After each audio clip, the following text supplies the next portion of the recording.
กะลิงคระสูตรพูดถึงเรื่องหงอนท่อนไม้สมัยหนึ่งองค์ไทยพระจอมไตรผู้ทรงทันประทับอยู่กูตาคานศาลามหาวันกรุงเวสาลีนั้นพระมหาศาสดาตรัสว่าภิกษุทั้งหลายในครั้งที่ผ่านมากษัตริย์ในพาราเวสาลีทุกพระองค์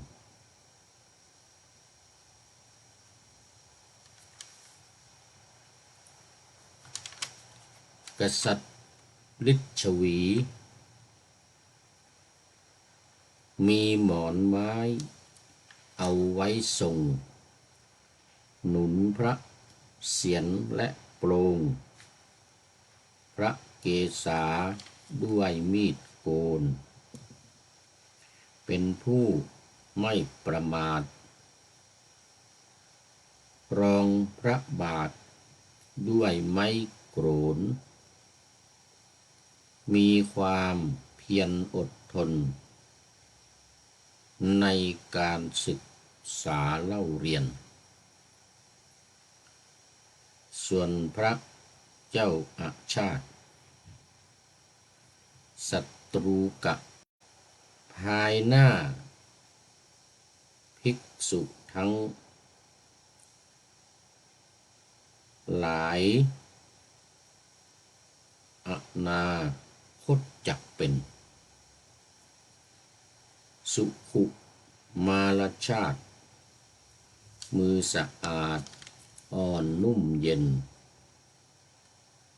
นอนบนที่นอนเป็นหมอนหนาอ่อนนุ่มจนพระอาทิตย์ขึ้นครึ่งฟ้ามารบาปหนานั้นก็จะได้ช่องของเหล่าพระภิกษุทั้งหลายสบายขอถวายความนอบน้อมแด่พระรัตนตรัยมีพระพุทธเจ้าเป็นต้นขอถวายความเคารพพระมหาเถระพระเถรานุเถระเจ้าคณะพระสังฆาธิการทั่วโลกมีพระเดชพระคุณพระธรรมเสนาบดีรองขอไปเจ้าคณะภาค7วัดพระธาตุดอยสุเทพเป็นต้น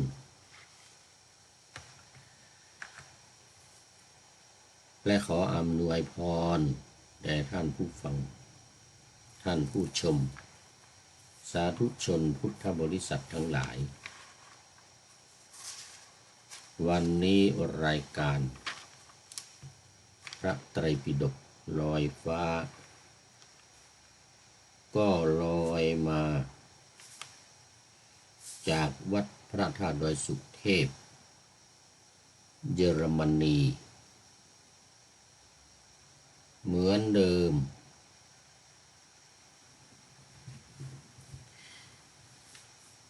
และตอนนี้ก็ขอถือโอกาสประชาสัมพันธ์งานการทำบุญฉลองวัดพระธาตุดอยสุเทพเยอรมันครบ11 ปีซึ่งจะมีขึ้นในวันที่25พฤษภาคม2568นี้ก็เหลืออีกไม่กี่วันและตอนนี้ก็ขออนุโมทนากับญาติโยมศิษย์วัดพระธาตุดอยสุเทพท ที่ได้มาร่วมกัน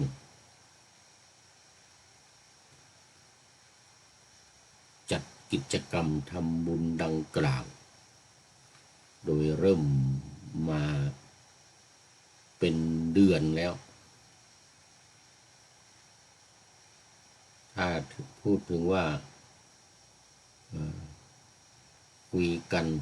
เริ่มงานนี่ก็หลายเดือนตั้งแต่ผู้พูดนี่มาถึงวัด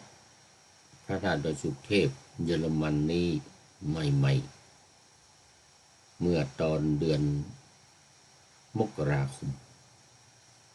ต้นปีตอนนั้นยังมีหลวงพี่โจหรือท่านพระครูวิมลรัตนวัฒน์พระธรรมทูตที่มาช่วยงานประจำอยู่ที่วัดพระธาตุดอยสุเทพแห่งนี้มาหลายปี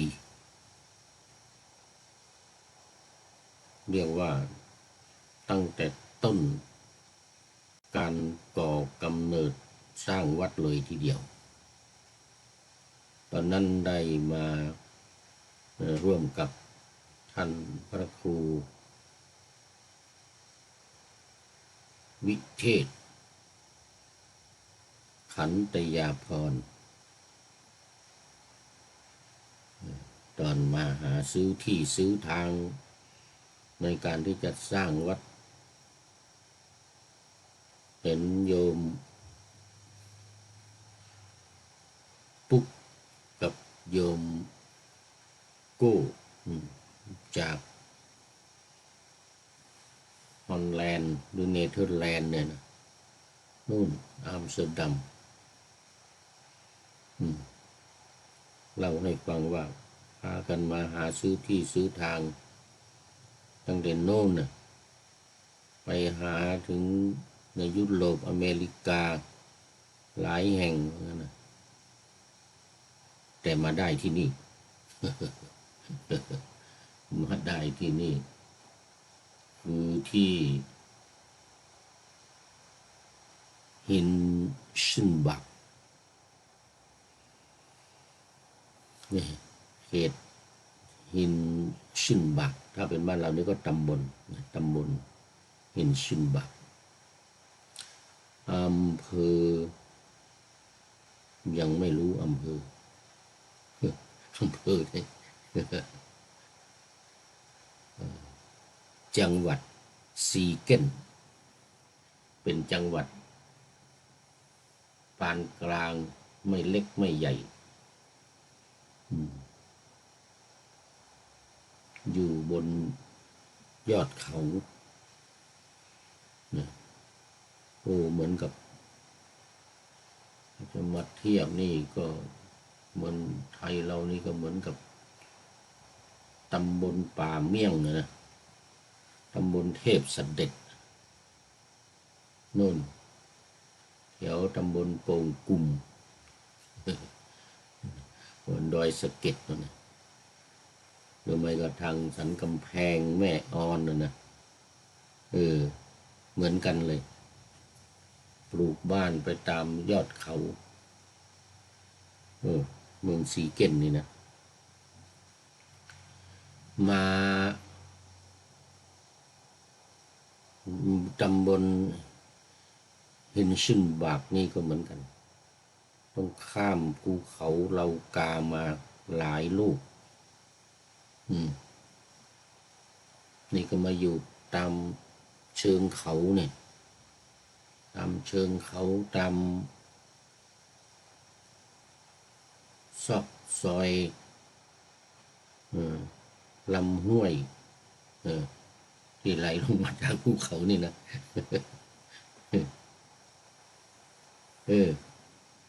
ดีเหมือนกันมันเงียบสงบดีรถราวิ่งผ่านไปมาก็ไม่ค่อยได้ยินเสียงเพราะว่าปิดหน้าต่าง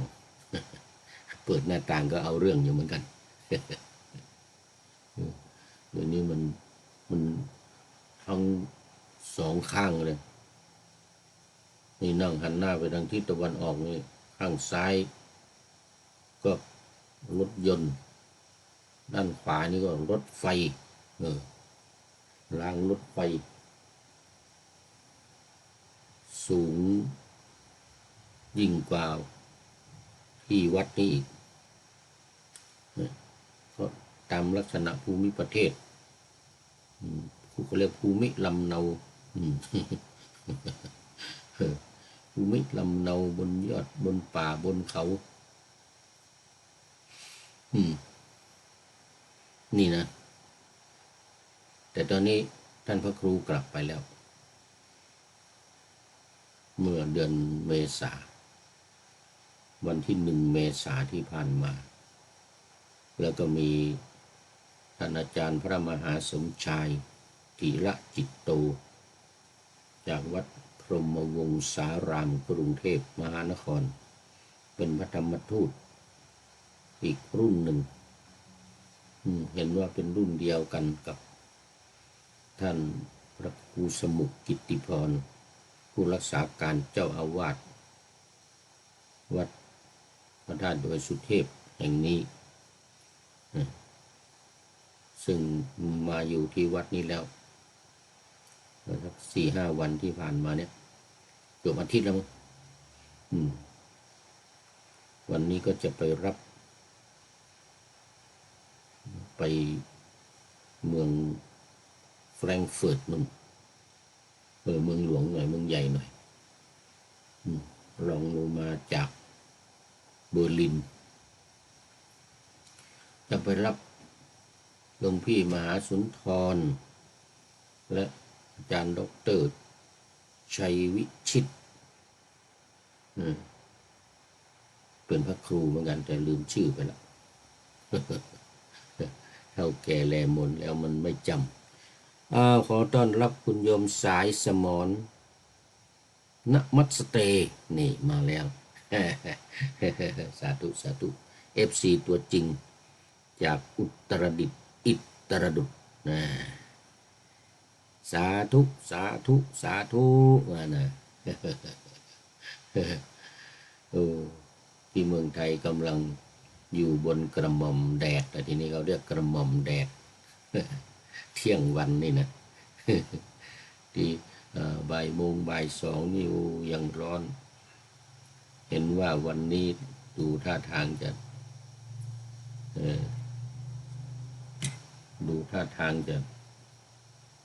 เอาเรื่องอยู่เหมือนกันนะที่นี่ก็แดดแจ่มจ้าแดดแจ่มจ้าวันนี้ฮินชินบาก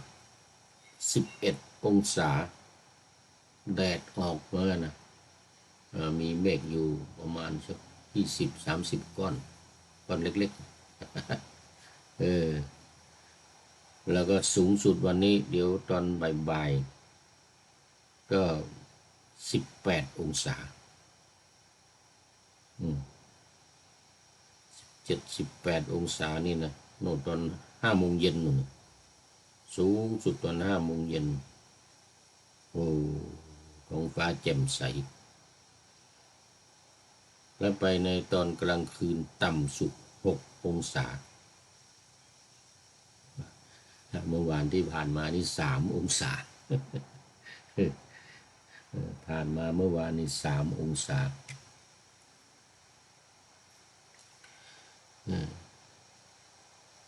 กรุงเทพตอนนี้31สูงสุด33ต่ำสุด27เชียงใหม่บ้างพายุฝนฟ้าคะนองพายุฝนฟ้าคะนองอีกแล้วที่เชียงใหม่คุณโยมสายสมรบอกว่านามสกุลเบญจกุลเจ้าค่ะวันนั้นบอกมาทีหนึ่งมันลืมไปเบญจกุลเนี่ยมันหลงลืมเนี่ย หลวงพ่อนะอายุ70ละย่างก็70ละ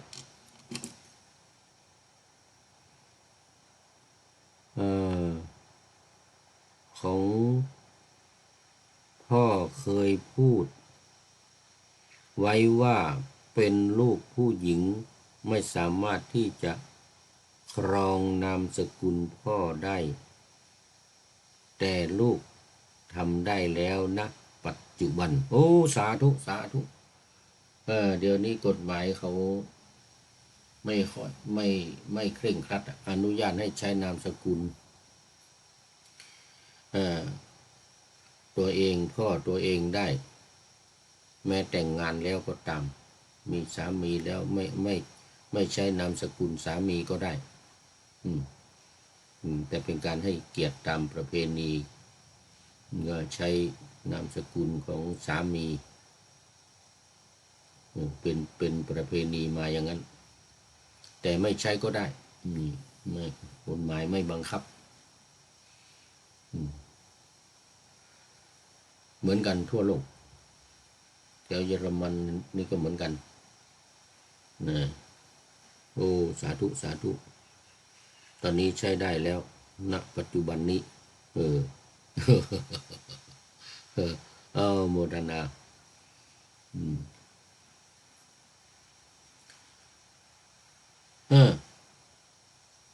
ว่าจะโมทนาวันนี้จะหมดเวลาซะแล้วจะโมทนากับร้านโยยศเป็นเจ้าภาพหลักในการบวงสรวงบูชาพระบรมธาตุ500 ยูโรคิดเป็นเงินไทย 19,000 บาทเอาโมทนาเป็นอย่างยิ่งนี่อยู่ดัตมูลโน้นนะดัตมูลยมโยยศแล้วก็คุณโยมจันพิมพ์คัต3,800 บาทนี่100 ยูโรแล้วก็โยมน้ำดวงพุทธ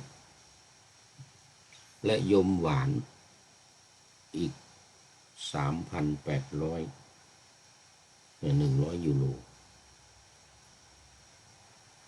โยมกุ้งกับสามีโตโลโยมกุ้งกับโยมโตโลนี่เป็นค่าดอกไม้นะโอ้เฉพาะดอกไม้นี่50 ยูโรแล้วก็บวงสรวงนี่25 ยูโรโมทนาเป็นอย่างยิ่งคุณโยมชุติลักษณ์โฟนเลอร์นิยมจ่า20คุณโยมฝนนี่เอาขนมจีนตีนไก่1 หม้อใหญ่พร้อมกับค่าบวงสรวงอีก30ออยที่นี่เขาเรียกออยโยมสายสมรบ้านเราว่าบาทที่นี่ว่าออย30 ออยแต่ตอนหลังมานี่เขามีเขาเรียกอะไรยูโรเปียนยุโรปสมาคมหรืออะไรเรื่องอะไรสักอย่างนะในยุโรปนี่นะทั้งหมดทุกประเทศมันจะมีอยู่สักเหลืออยู่สัก2-3 ประเทศที่ไม่ใช้ยูโรนี่นะก็มีตระกูลยูโรขึ้นมาแล้วอย่างกลุ่มอาเซียนนะหรือกลุ่มยุโรปอะไรอย่างเงี้ยนะเขามีชื่อเรียกอยู่ใช้ยูโรเหมือนกันหมดรู้สึกว่าจะมีแต่ที่อังกฤษนี่ก็กำลังออกไปไม่ใช้แล้วไปใช้เงินของตัวเองตระกูลลิงกวิดมั้งแล้วก็รู้สึกจะมีออสเตรียนะออสเตรียนี่ใช้เงินของตัวเองนะ หรือไม่ใช่ออสเตรียมาโน่นทางโน้นไปทางตะวันตก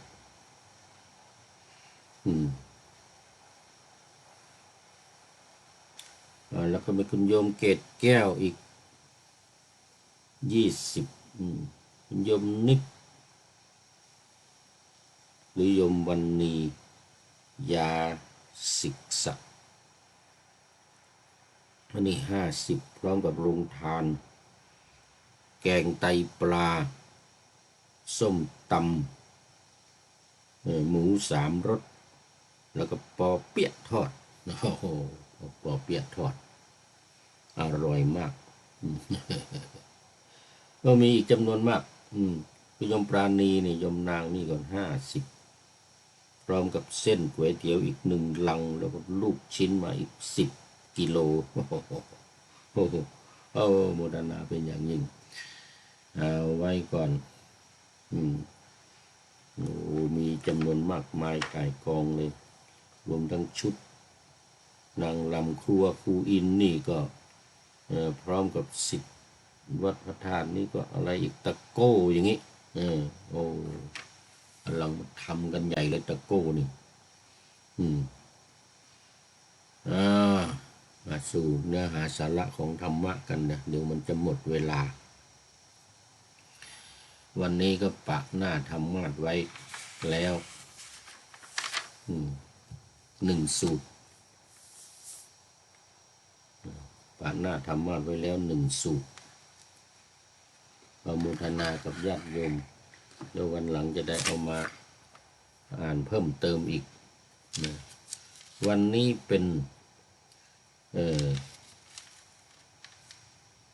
กลิงครสูตรกลิงครสูตรพูดถึงเรื่องหมอนท่อนไม้สมัยโบราณนี่นะต้องเอาไม้นะเป็นหมอนหนุนนี่นะอันนี้ก็เรื่องเกิดขึ้นที่โน่นเมืองเวสาลีพระพุทธองค์ก็ประทับอยู่ที่ศาลามหาวันหรือป่าใหญ่ศาลาอยู่ในป่าใหญ่แต่เดี๋ยวนี้ต้นไม้ไม่ค่อยมีมันถูกตัดไปมากแล้วป่าใหญ่นี่นะ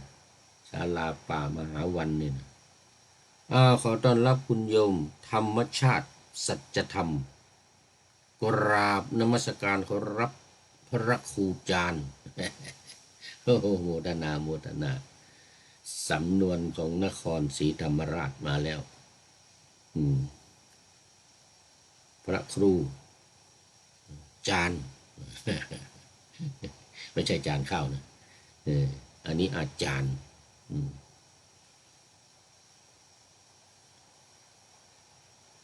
เป็นภาษาที่ทัดลักดีไปทางใต้นี่เราเดินสวนกันนี่ไหนอย่างเงี้ยนะคนนั้นว่าจะไปทะเลก็บอกเล่เป็นที่รู้กันคุณโยมโบญญาบุญพร้อมภูนผลเจริญพรกราบนมัสการไหว้สาเจ้าข้าพระอาจารย์กราบสาธุเจ้าค่ะนี่FC ตัวจริงมาแล้ววันนี้ FC ตัวจริงทั้งนั้นเลยเข้ามายังเหลือ FC อะไรตัวจริงจริงอีกท่านหนึ่งสุริยันคำปาวันนี้จะมีอะไรมาประชาสัมพันธ์บ้างเนาะเนี่ยงานทางวัดพระธาตุดอยสุเทพเชียงใหม่มีอะไรบ้าง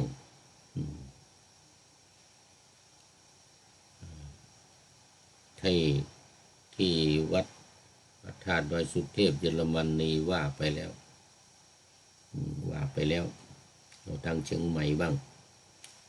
คงจะเพิ่งเสร็จใหม่ๆนะ อัฐมีบูชาวิสาขบูชาแล้วก็ส่งน้ำพระบรมธาตุสุวรรณเจดีย์ผ่านไปแล้วตอนนี้ก็คงจะว่างแล้วนะกะลิงคระสูตรพูดถึงเรื่องหมอนท่อนไม้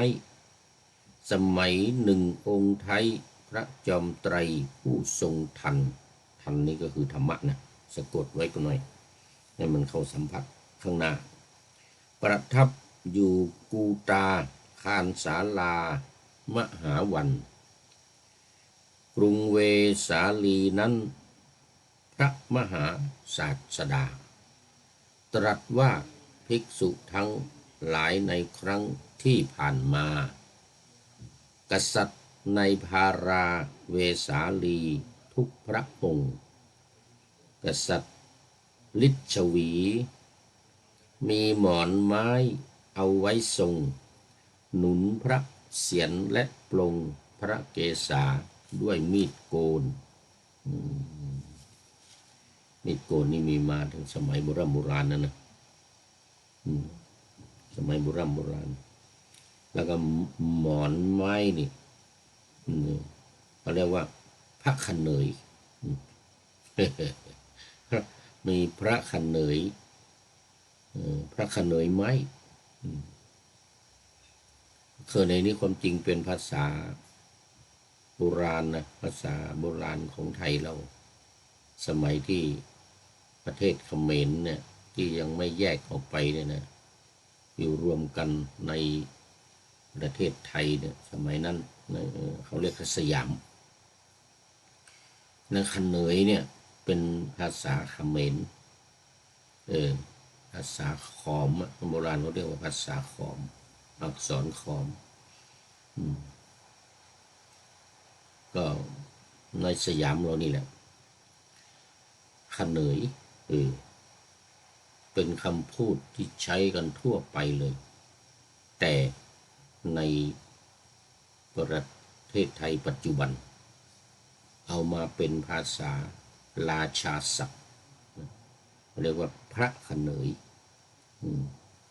หมอนไม้นี่เองเอาไม้ทำเป็นหมอน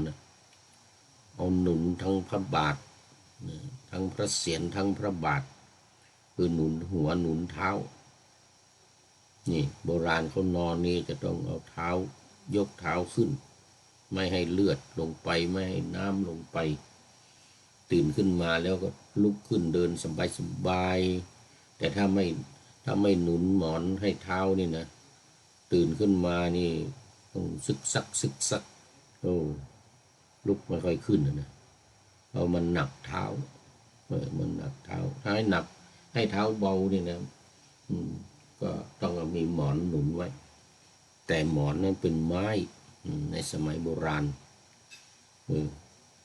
ในเมืองไทยเราในสมัยโบราณก็มีเหมือนกันนะหมอนไม้นี่นะโดยเฉพาะใช้พระเถระพระที่ปฏิบัติธรรมเนี่ยจะไม่เอาหมอนนุ่มๆนะจะเอาหมอนแข็งๆที่เป็นไม้เนี่ยมันหนุนพระในสมัยพระพุทธเจ้าก็เหมือนกันในสมัยพระพุทธเจ้าพุทธองค์ก็ตรัสว่าภิกษุทั้งหลายในอดีตการเนี่ย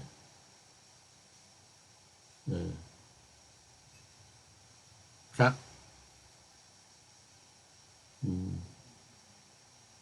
ะภิกษุเนี่ยเดี๋ยวก่อนไหนละเพราะว่าในอดีตการพระภิกษุในพระธรรมวินัยนี้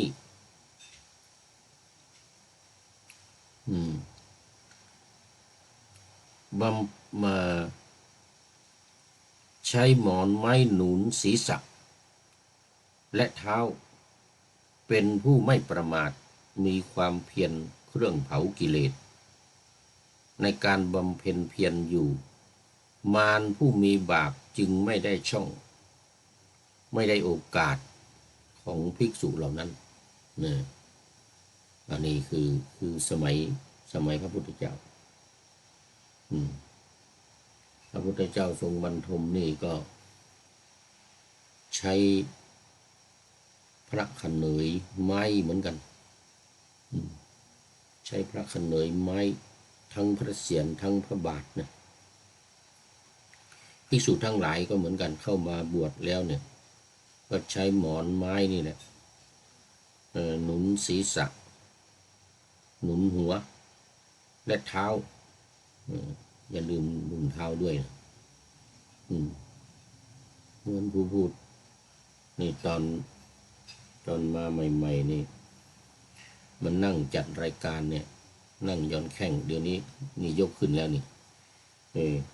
ยมลำดวนสงสารอุตสาหะอะไรเขาเรียกตังเขาเรียกอะไรเนี่ยที่ลองเอาเท้ามาลองเขาใช้นั่งนะเขาจริงอ่ะเป็นเก้าอี้ไม่มีแขนนะเป็นเก้าอี้ไม่มีแขนก็ใช้นั่งอันนี้เอามาลองเท้าเวลานั่งจัดรายการนี่เห็นไหมนั่งไม่ปวดเท้าเลือดน้ำอะไรมันไม่ลงเวลาลุกขึ้นนี่ก็สบายเดินได้คล่องแคล่วที่ผ่านมานั้นเนี่ยเท้านี่เวลานั่งนานๆมันหย่อนลงไปข้างล่างเหมือนสมัยไปประเทศอังกฤษเหมือนกันเมื่อ2-3 ปีที่ผ่านมาต้องลงแล้วก็เดินไม่ได้ต้องมีคนพยุงเป็นขึ้นรถไปถึงก็ท่านเจ้าคุณราชผมพอเจ้าคุณเหลาเจ้าคุณราชก็สงสารเอาไม้สักกะเท้าเนี่ยให้อันหนึ่งถูกยันเวลาเดินไปเนี่ยไม้กระเท้าสักกะเท้ายันเดินไปไหนไม่คล่องแคล่วเพราะว่านั่งเครื่องบินมามันนั่งนานนั่งเครื่องบินมา18 ชั่วโมงโอ้ไม่ได้ยกเท้าเลยมันแคบมันยกเท้าขึ้นก็ไม่ได้คนที่นั่งข้างๆนี่เขาจะเดือดร้อนอีกก็ต้องหย่อนแข้งมาตลอดจะเดินไปห้องน้ำก็ไม่สะดวกลงเครื่องมาก็เดินไม่ได้เลยเดินไม่ได้ตอนนั้นยังพอลากกระเป๋าได้นะนั่งมาก่อน11 ชั่วโมงแล้วก็มาพักเนี่ยตอนนั้นยังลงลากกระเป๋าเดินได้ต่อเครื่องมาอีกเข้าไปอังกฤษทีเนี้ยโอ้อาการหนักเลยอีก6 ชั่วโมงอ้าวมานี่พูดถึงเรื่องหมอนเวลานอนต้องรองเท้าขึ้นนี่ทุกวันนี้ก็เหมือนกันก็มีหมอนรองเท้าในห้องนี้ไม่ต้องมีหมอนเพราะว่าเตียงมันปลายมันยกขึ้นอย่างนี้แล้วก็หัวเตียงหางเตียงเนี่ยมันจะยกขึ้นแล้วหมอนวางเท้ามันก็ยกนี่ในห้องนี้เตียงดีเตียงรองเท้าสูง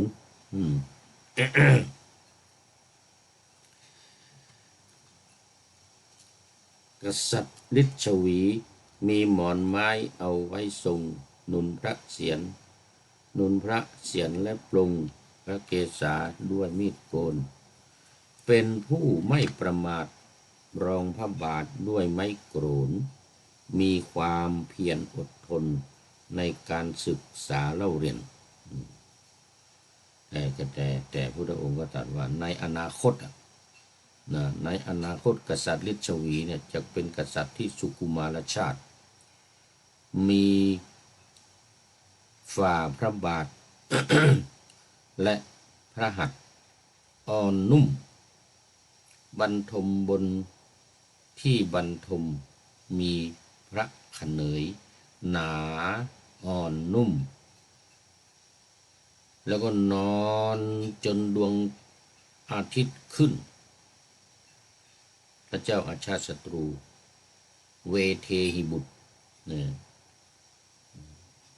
บุตรของพระนางพระราชเทวีชื่อเวเทหิกษัตริย์แคว้นมคธจะทรงได้ช่องได้โอกาสของกษัตริย์ฤชวีเหล่านั้นนี่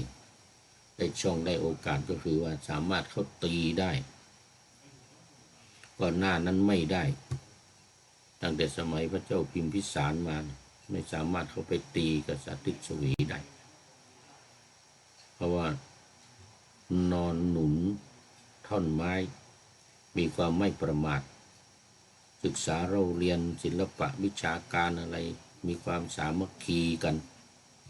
ตอนหลังมานี้ก็เป็นสุกุมารชาติตามที่พระพุทธองค์ตรัสไว้นะจริงๆด้วยก็สมัยลูกหลานนะสมัยลูกหลานของเจ้าฤชวีทั้งหลายอาชาติศัตรูกษัตริย์ของแคว้นมคธก็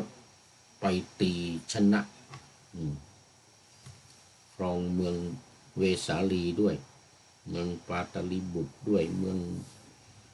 ทุกเมืองในแคว้นมคธในแคว้นมคธเนี่ยเพราะว่าไม่หนุนหมอนไม้แล้วเป็นสุกุมารชาติอ่อนนุ่มฝ่าพระบาทฝ่าพระหัตถ์อ่อนนุ่มนะตามที่พุทธองค์ตรัสไว้จริงๆมาปลายยุค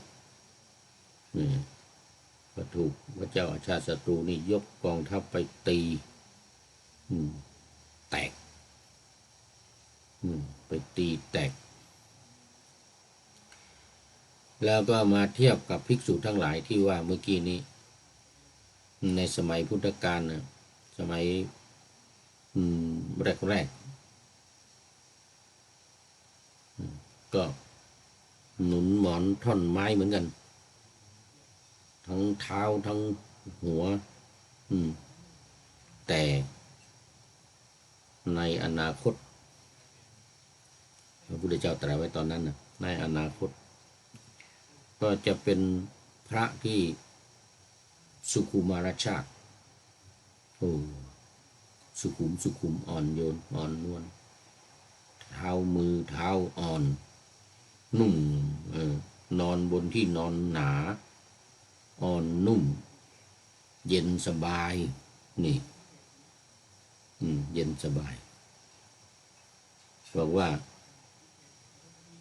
ภายหน้าภิกษุทั้งหลายในหลายอนาคตจักเป็นสุขุมารชาติมือสะอาดอ่อนนุ่มเย็นนอนบนที่นอนเป็นหมอนอ่อนหนาอ่อนนุ่มอ่อนหนาอ่อนนุ่มจนพระอาทิตย์ขึ้นครึ่งฟ้ามารบาปหนานั้นก็จะได้ช่องของเหล่าพระภิกษุทั้งหลายสบายไอ้ที่ว่ามารได้ช่องนี่ก็หมายถึงว่ามารก็จะเข้าสิงมารเนี่ยเพราะว่าภิกษุทั้งหลายในอนาคตหรือในถ้าจะว่าไปก็ในปัจจุบันเนี่ยนะ ปัจจุบันนี่แหละ เป็นสุขุมารชาติเนี่ยนะ โอ้ไม่ค่อยศึกษาเล่าเรียนเนี่ยไม่มีความประมาทนะศิลปะวิชาการทางพระพุทธศาสนานี่ไม่ศึกษาเล่าเรียนมารในที่นี้ก็หมายถึงความชั่วร้ายไม่ดีทั้งหลายนี่แหละก็เข้าสิงจิตใจก็ทำให้เกิดความเสียหายได้เกิดความเสียหายเพราะว่าเป็นคนที่รักสวยรักงามรักความอ่อนนุ่มนอนที่นอนขี่รถติดแอร์นี่นะชอบความเย็นชอบความไม่ชอบร้อนนี่ เหล่านี้เป็นต้นก็ตามพุทธธรรมนายที่ว่าไว้ว่าในอนาคตภิกษุทั้งหลายเนี่ยจะเป็นสุขุมารชาติรักความอ่อนโยนติดอยู่ในความสบายไม่ใช้หมอนหนุนหัวแล้วเอาเข้าไปไม่ใช่ไม้หนุนหัวแล้วใช้หมอนที่อ่อนนุ่มหนาด้วยอ่อนนุ่มนอนสบายว่างั้นนะมารก็จึงได้ช่องคือความอ่อนไหวในเรื่องของศีลธรรมอ่อนลงเบาลงอย่างเคยพูดเมื่อวันก่อนเพราะว่ามันเข้าสู่ยุคปลายพระพุทธศาสนาแล้วยุคปลายยุคกลางจะผ่านตอนนี้2,500 ปีแล้วนี่ผ่านยุคกลางแล้ว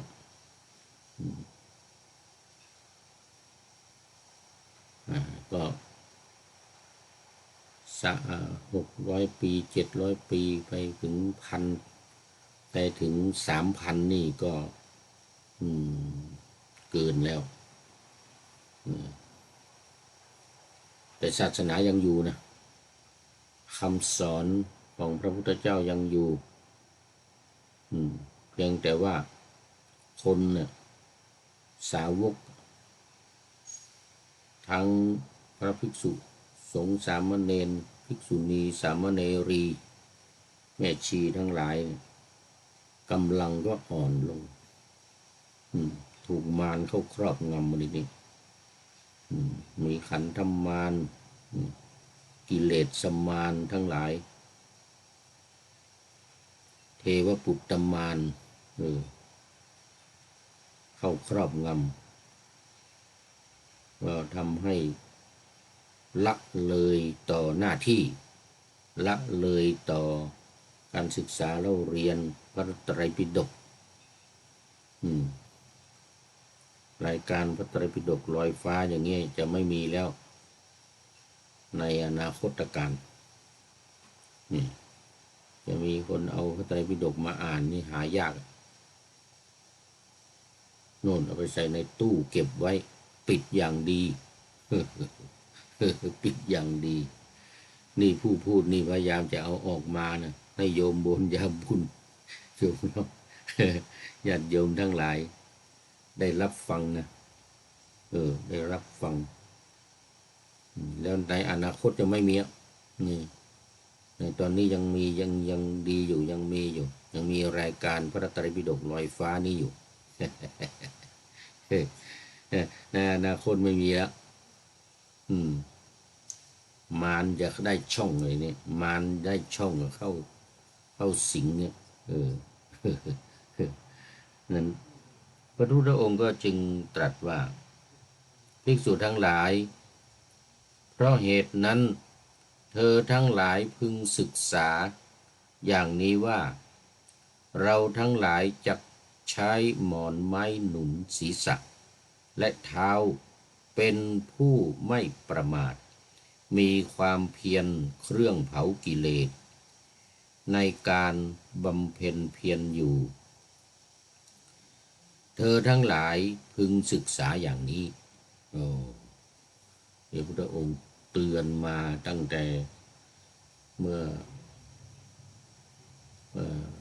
2,500-600 ปีมาแล้วนะ